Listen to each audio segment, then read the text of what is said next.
नमस्कार। पॉलिटिक्स में आप सबों का स्वागत है।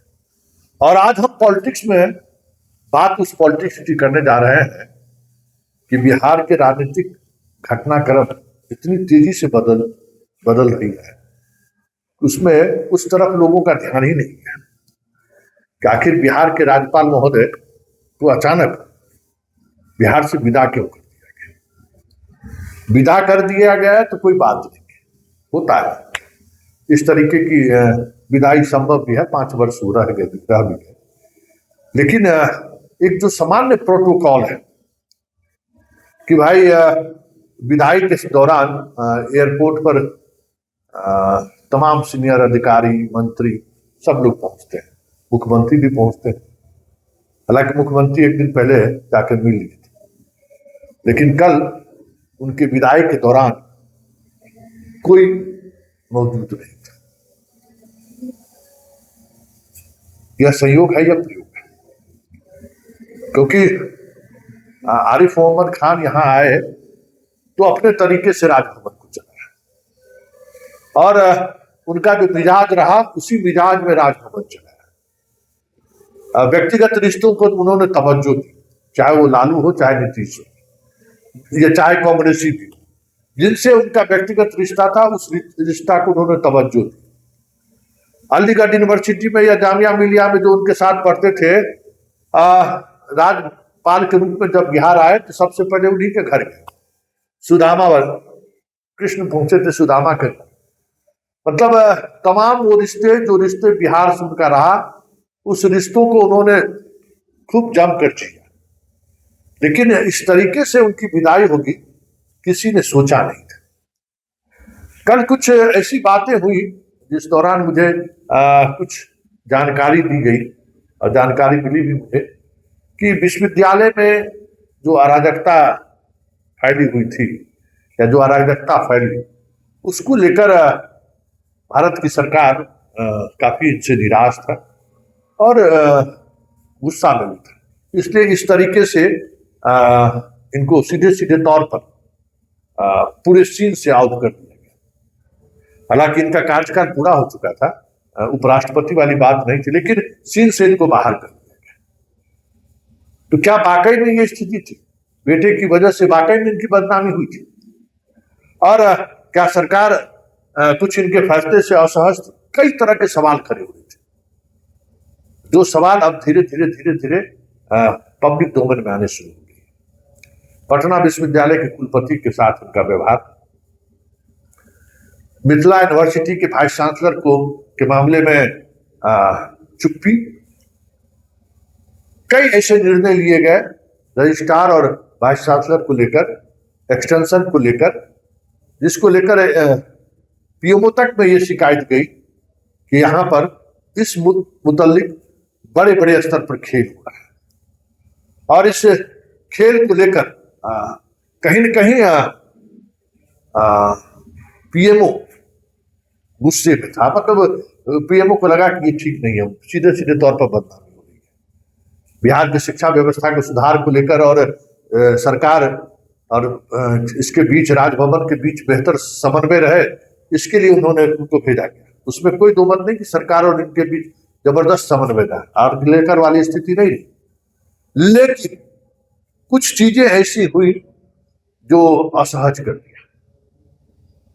पटना यूनिवर्सिटी के वाइस चांसलर का हटाने को लेकर, मतलब सैक करने के मामले में इन्होंने सारी हदें पार कर दी और एक एक जानकारी किसी न किसी माध्यम से पीएमओ तक पहुंची और उसके बाद इंतजार हो रहा था कि कब इनको विदा किया जाए। अब बताइए कि एक सरकार के आदेश एक प्रोफेसर पर एफआईआर दर्ज करने का हो और वाइस चांसलर पर यह दबाव हो कि ये एफआईआर दर्ज नहीं करेंगे और इस पर असमर्थता जाहिर करे वाइस चांसलर, आप इसको सैक कर दीजिए। भाई, आप गीता का उपदेश, महाभारत, रामायण की चर्चा का मतलब तब क्या रहेगा? वो उसका कोई मतलब रहेगा? क्योंकि जो आप जिस किताब की चर्चा करते हैं, जिस विचारधाराओं की चर्चा करते हैं, अगर उस आपके काम में वो चीजें नहीं दिखे तो फिर उसका मतलब क्या है? बहुत सारी चीजें इस दौरान देखने को मिला। ललित नारायण मिथिला यूनिवर्सिटी के वाइस चांसलर के मामले में तो एक्सपोज हो गई। हमारी खबर चलाने के बाद इन्होंने उनके फाइल को मंगाया जो 2015 से राजभवन में धूप फाक रहा था। फाइल पर बैठा हुआ था लोग, इतना ताकतवर लोग थे कि कुछ न कुछ ऐसा हो रहा था कि उस पर बैठे हुए थे। खबर के बाद उन्होंने फाइल मंगवाई, उस तक जानकारी भेजी कि कार्रवाई कर रहे हैं, संतोष जी बहुत अच्छा काम आप कर रहे हैं। लेकिन फाइल जैसे ही राज्यपाल के पास पहुंचा, पता नहीं क्या हो गया, फाइल बगल के टेबल पर रख दिया गया। ठीक है, ये दबाव हो सकता है, लेकिन जो इस तरीके के दबाव पर अगर आप समझौता कर लेंगे तो फिर तो सवाल उठना लाजमी है। खैर वजह क्या रही, लेकिन चर्चा यही हो रही है कि विश्वविद्यालय के स्तर पर जो चीज हो रहा था, जिस तरीके से हो रहा था, और उसमें संजय झा का भी बीच में बयान आया, वो बयान भी उस बयान के बाद ही लगने लगा था कि सब कुछ ठीक ठाक नहीं चल रहा है। संजय झा का बयान वो याद होगा कि उन्होंने कहा था कि ये जो पूरी व्यवस्था है ना, गवर्नर अपनी चलाते हैं, गवर्नर को राज्य के शिक्षा उच्च शिक्षा व्यवस्था से उस तरीके का वास्ता नहीं रहता है। वो वाइस चांसलर के माध्यम से सिर्फ दूसरे मिजाज में काम करते हैं। ये गंभीर आरोप था। हाँ, भले इस गवर्नर पर उन्होंने सीधे तौर पर चार्ज नहीं लगाया, लेकिन सवाल इस तरीके के खड़े किए, उसके बाद कुछ बच नहीं रहा था कि आज न कल इस पर चर्चा होती, डिबेट होता, और डिबेट के दौरान इन बातों की चर्चा दिल्ली स्तर पर होता ही।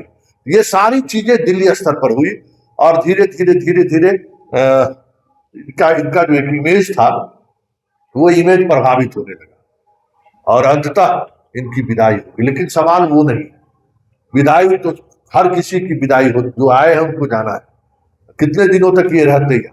लेकिन विदाई के दौरान मुख्यमंत्री का ना रहना, उप मुख्यमंत्री का नहीं रहना, ये अपने आप में एक बड़ी बात है।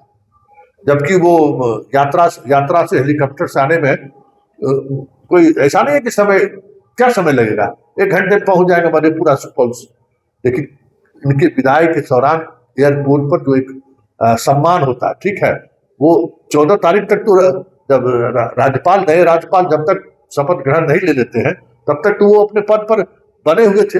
अधिसूचना के साथ जब तक प्रभार नहीं रहे, या मान लीजिए कि उनका खत्म हो गया, फिर भी एक प्रोटोकॉल है ना, एक सम्मान है ना, जा रहे थे विदाई समारोह आयोजित, किसी ने कुछ नहीं किया। विदाई समारोह के आयोजन में जिस तरीके से चीजें सामने आई, उससे तो ये चर्चा आम होने लगी कि कुछ तो बात रही हो।